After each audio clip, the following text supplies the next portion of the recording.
Perkenalkan, nama saya Sri Rahayu dengan NIM 2301306008626. Di video microteaching saya kali ini akan membahas materi stoikiometri untuk efisiensi reaksi dan pengelolaan limbah kimia dengan model pembelajaran problem based learning dan direct inquiry. Assalamualaikum warahmatullahi wabarakatuh. Gimana kabar kalian hari ini? Baik. Siang ini mendung ya? Iya, Bu. Udah makan semuanya? Sudah. Untuk memulai kegiatan pembelajaran pada siang hari ini, berdoa sesuai kepercayaannya masing-masing. Berdoa dimulai. Berdoa selesai. Terima kasih telah hadir di waktu. Mari kita fokuskan kehadiran kita pada pembelajaran untuk hari ini. Pertama-tama Ibu absensi terlebih dahulu ya. Ya Bu. Widya Wahyu, Andi, Surabaya Pata, kemudian Bu Nadia Cahaya, tadi Bu Dia Istiqomah, tadi Bu Aslia Indriani, ada Bu hadir semua ya. Ya, anak-anak, di pertemuan hari ini kita akan belajar stoikiometri untuk efisiensi reaksi dan pengelolaan limbah kimia. Apa itu? Perhatikan gambar berikut. Yang pertama adalah pabrik makanan mencampurkan bahan dan komposisi tertentu. Gambar kedua, pabrik pupuk menghasilkan limbah gas H2 berlebih. Dan gambar tiga, limbah logam hasil proses industri. Menurut kalian, apa yang menentukan banyaknya bahan baku yang dipakai di industri ini? Jumlah produk yang mau dipakai. Ada yang lain?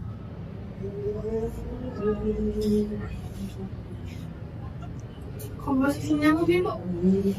Bagus. Ada yang mengarah ke komposisi dan reaksi ya? Kita akan dalami itu di pertemuan kali ini.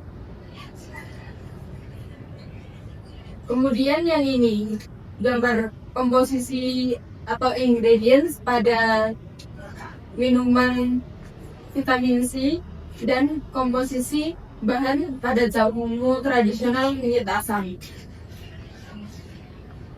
Setelah melihat gambar ini, informasi yang tertera di label nutrisi ini tuh didasarkan pada apa sih?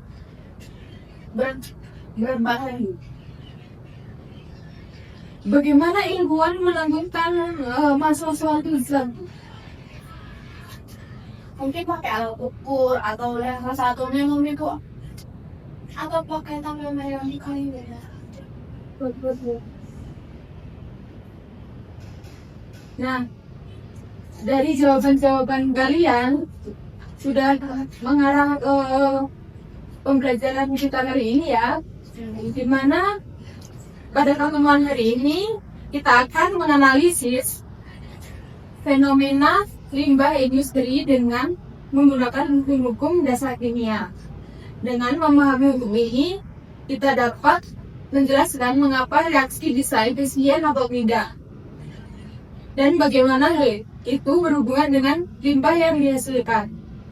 Selain itu, kita juga akan belajar bagaimana menggunakan tabel periodik untuk menentukan massa atom relatif dan menghitung massa molekul relatif. Kemampuan ini penting untuk memahami komposisi suatu zat, termasuk bahan-bahan yang kita temui dalam kehidupan sehari-hari seperti makanan, minuman, dan produk rumah tangga. Setelah ini, gue akan membagikan LKPD studi kasus proses Haber-Bosch untuk menghasilkan amonia. LKPD ini dikerjakan secara mandiri terlebih dahulu ya. Nah, setelah kalian membuka LKPD-nya, yang Ibu tampilkan di layar, itu setelah membaca orientasi dan membaca literatur yang telah Ibu sediakan, itu kalian bisa langsung mengisikan pertanyaan-pertanyaan yang ada di LKPD itu. Kemudian lalu menarik kesimpulan. Baik, Bu.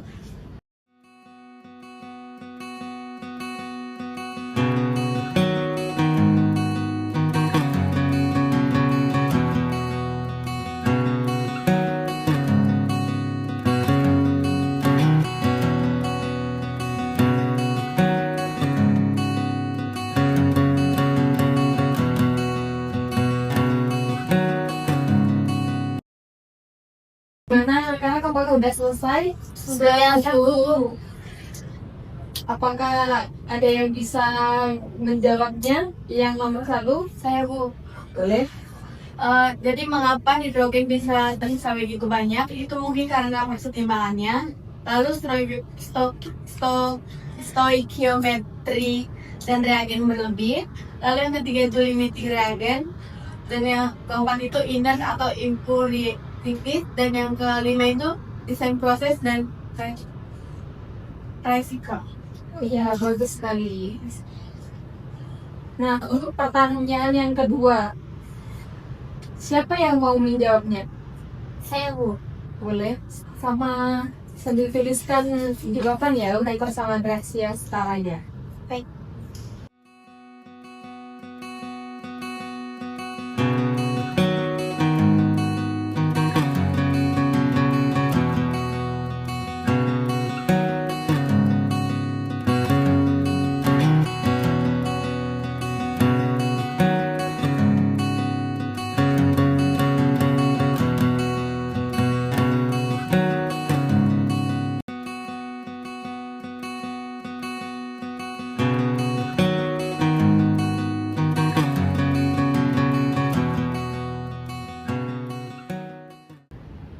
Sudah, Bu. Nah, boleh dijelaskan dari persamaan reaksi ini? Dari yang pertanyaan nomor 2 tadi itu kemungkinan dari yang di dalam orientasi itu kan reaksinya belum setara ya, Bu. Nah, untuk persamaan reaksi yang setaranya itu seperti ini. Ya, benar ya. Dari persamaannya yang begini ya, anak-anak yang setara. Baik, Bu. Ya, boleh, Bu.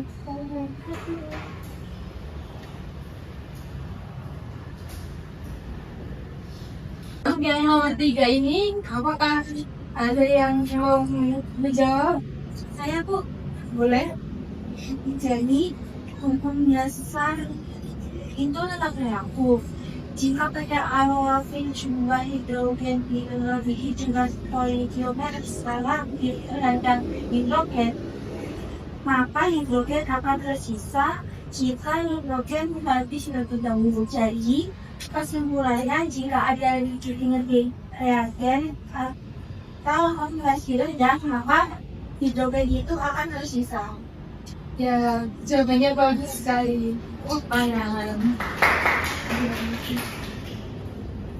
Nah, sekarang ada LKPD lagi di mana bentuknya itu berdiskusi dengan teman sebangku ya. Untuk mengidentifikasi hukum apa yang berlaku untuk setiap kartu soal yang ada pada LKPD tersebut. Apakah ada yang ditanyakan sebelum mengerjakan? Belum ada itu. Baik, sekarang boleh langsung dikerjakan. Apakah 5 menit cukup? 10 menit, Bu. 5 menit atau 10 menit? 8 menit. Oke, nanti 8 menit. Dimulai dari sekarang ya, secara penuh bangku ya.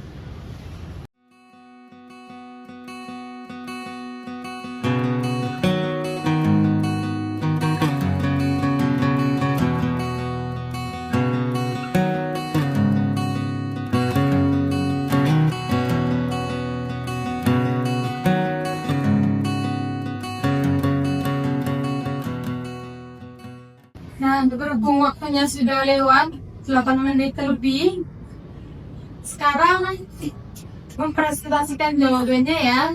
Untuk kartu A Nadia, kartu B Isti, kartu C Sarah, kartu D Widya, dan kartu E Astia.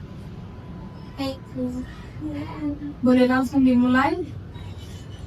Untuk pada di kartu aku ada kartu aktivitas cukup kimia di mana ada menarik mengolahan limbah dari industri tekstil mereaksi pengendapan menggunakan CaOH 2 kali untuk pengangkatan ion logam berat. Di mana total massa zat sebelum dan sesudah reaksi hari serta meskipun bentuknya berubah menjadi endapan dengan persamaan reaksi yang terbentuk ada CaOH 2 kali ditambah CuSO4 menjadi CaSO4 dan CuOH 2 kali. Dan untuk jawaban dari soal nomor 1 yang H2O menggambarkan hukum apa? H2O itu menggambarkan hukum kekekalan massa atau hukum Lavoisier. Untuk penjelasannya sendiri itu pada pengolahan limbah atau koagulasi, oksidasi, dan netralisasi, massa zat pencemar tidak hilang, hanya berubah bentuk atau terpisah menjadi ukuran partikel lain. Yang dimana total massa sebelum dan sesudah proses tetap sama. Ya, kalau yang lain apakah ada jawaban yang berbeda dengan Nadia? Sama. Baik, bagus sekali Tanah. Untuk kartu B, boleh langsung dipaparkan?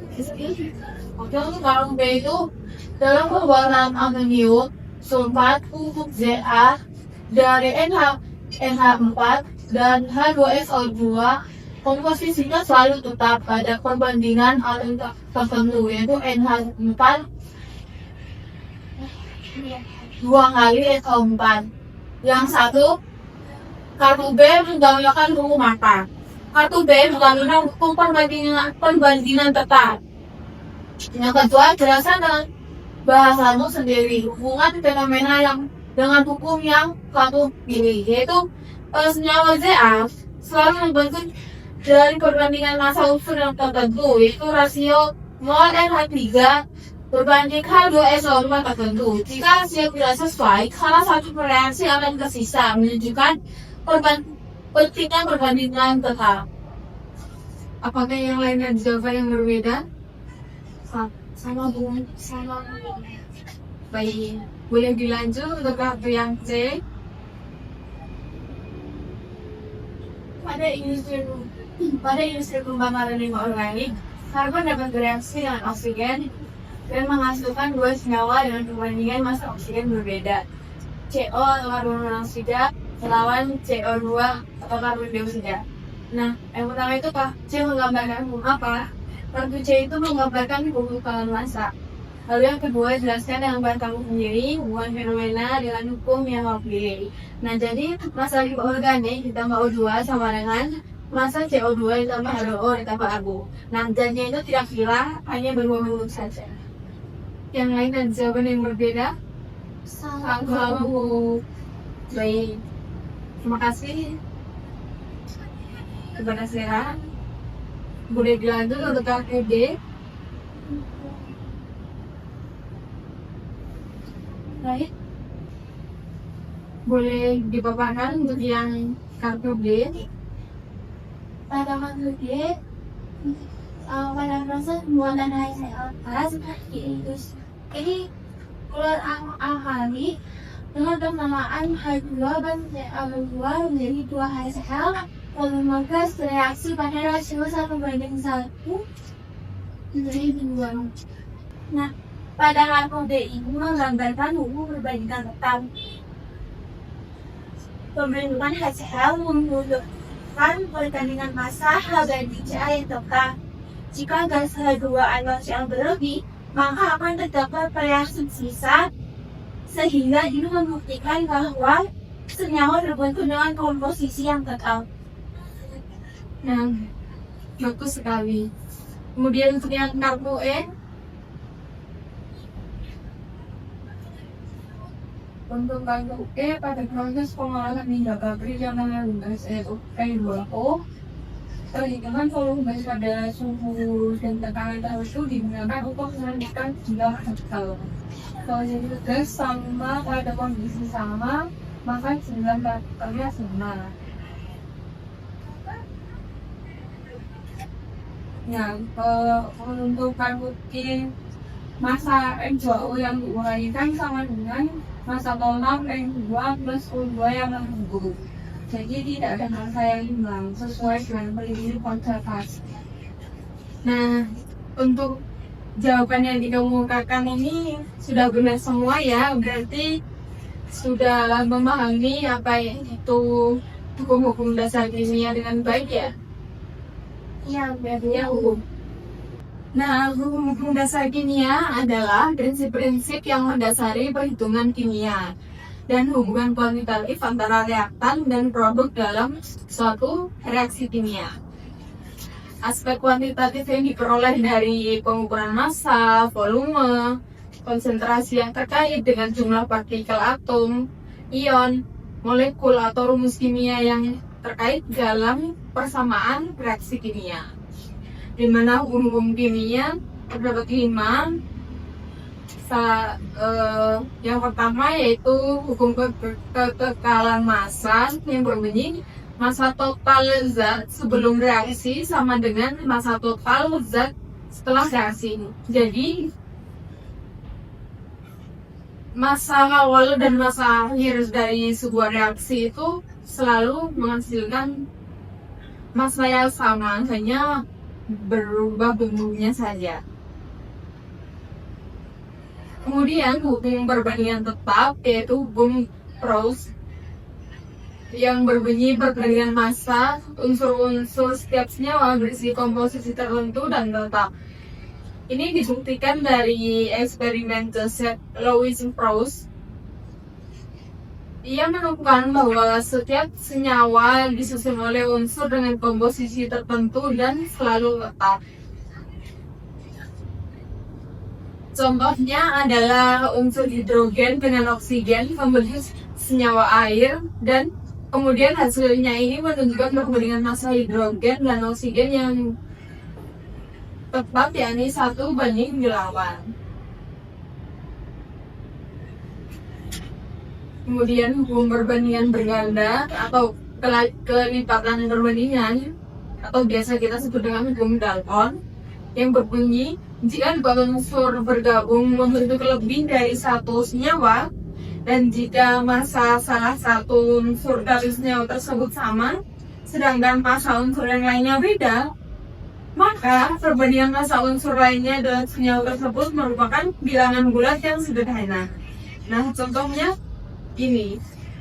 Nah, yang berikutnya adalah hukum perbandingan volume atau hukum Gay-Lussac, di mana bunyi hukum ini adalah pada suhu dan tekanan yang sama, volume gas-gas yang bereaksi dan volume gas-gas hasil reaksi berbanding sebagai bilangan bulat dan sederhana. Contohnya yaitu jumlah di gambar ini, jumlah atom yang diiri dengan volume tekanan yang tetap atau tekanan yang rendah, itu jumlah atomnya itu sama di suhu tinggi atau tekanan tinggi. Jadi atom yang sebelah kiri tetap 9 dan atom sebelah kanan juga tetap 9.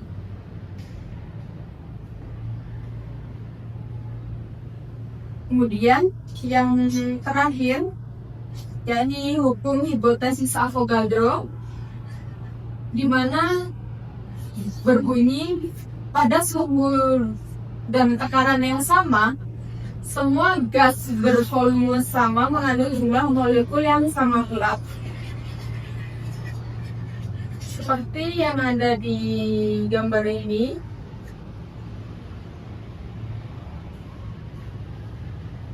volumenya itu selalu dua-dua kepampang kita semua. Walaupun masanya berbeda-beda. Apakah ada yang ditanyakan? Belum. Apakah penjelasannya kecepatan atau masih bisa diikuti? Bisa diikuti. Nah, perhatikan gambar berikut.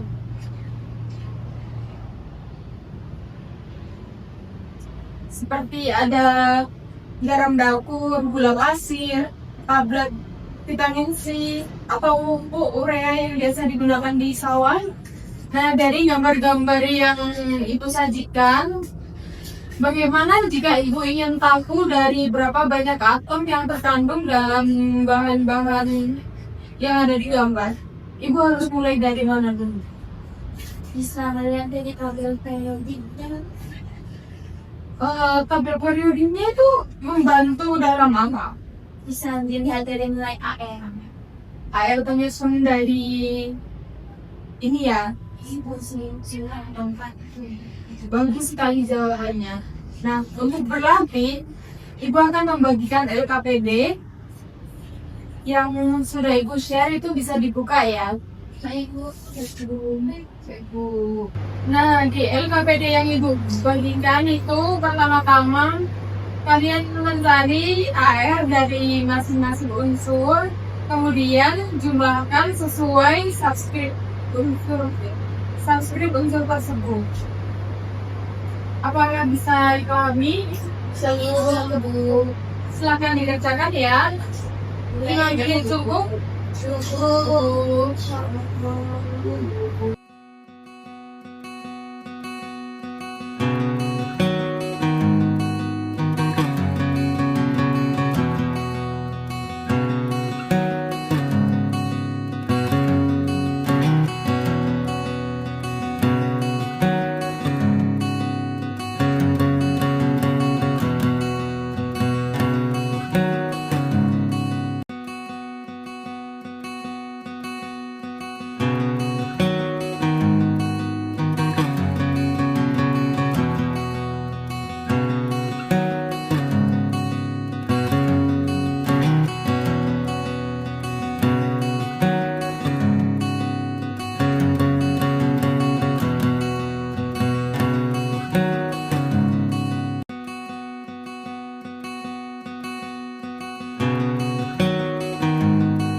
Nah, apakah sudah selesai semua? Sudah. Untuk Sarah, Rama bisa minta tolong menuliskan yang AR yang untuk molekul H2O. Kamu Boleh sampai pagi.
Ya, boleh dijelaskan dari jawabannya?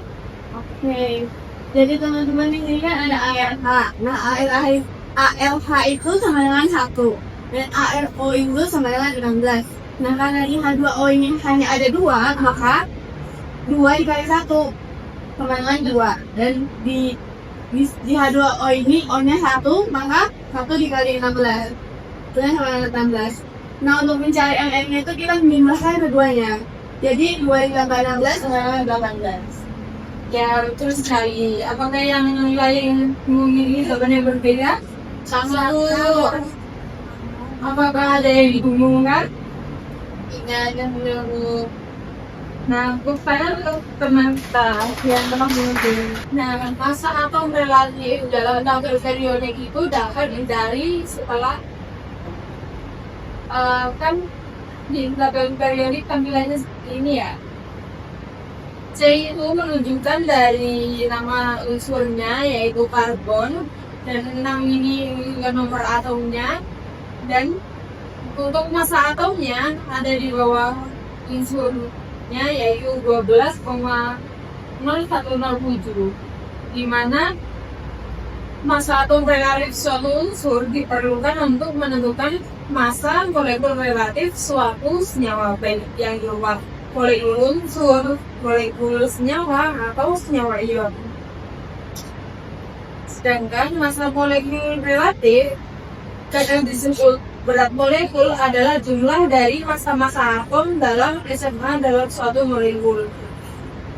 Rumusnya yaitu Fr sama dengan jumlah dari AR suatu senyawa. Seperti yang telah dibedakan oleh Sarah Mani, itu sudah bagus sekali. Jadi sudah paham semua ya tentang konsep hukum dasar AR dan MR ini. Sudah dulu. Nah, untuk melatih pemahaman kalian dari tadi AR, MR, ada satu LKPD terakhir yang harus kalian selesaikan, yaitu studi kasus. Ini dikerjakan secara mandiri dan dikumpulkan ya sebagai nilainya untuk penilaian SMABI untuk pertemuan dari ini. Kalau bisa dimengerti, setelah itu silahkan dikerjakan ya. Waktunya 10 menit lalu cukup.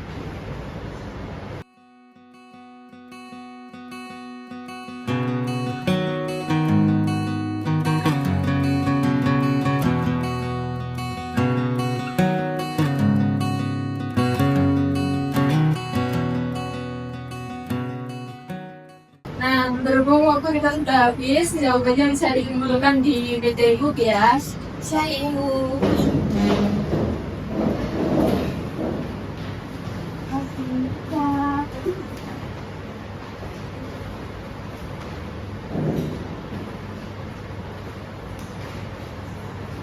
Terima kasih.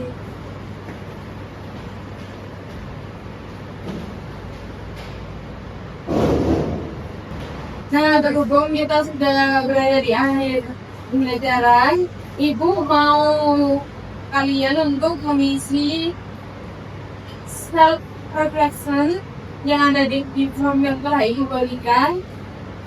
Itu untuk menilai pembelajaran yang kita lakukan hari ini. Apa bisa dimengerti? Satu. Nah, jadi ini ya anak-anak, hukum dasar kimia adalah dasar untuk semua perhitungan. Kemudian AR dan MR adalah alat untuk menentukan komposisi suatu zat. Dan pengetahuannya pada industri yaitu efisiensi bahan dan untuk pengurangan limbah yang dihasilkan dari jika reaksi sudah setara. Dan kita tahu AR dan MR ini, maka efisiensi bahan untuk suatu industri itu dapat tercapai sehingga kita dapat meminimalkan limbah yang dihasilkan. Nah, salah dalam penghitungan AR atau FR ini atau salah dalam memahami dasar kimia bisa menyebabkan ketidaktepatan proses industri seperti kelebihan bahan baku, terdapat limbah-limbah berbahaya yang dapat mencemari lingkungan seperti itu. Nah, untuk pertemuan berikutnya kita akan menggunakan hukum dasar kimia ini dan AR, MR untuk menyelesaikan persamaan reaksi yang menghubungkan dengan efisiensi proses industri dan reaksi pembatas. Untuk mengakhiri sesi pembelajaran hari ini, berdoa sesuai kepercayaan masing-masing. Berdoa, silakan.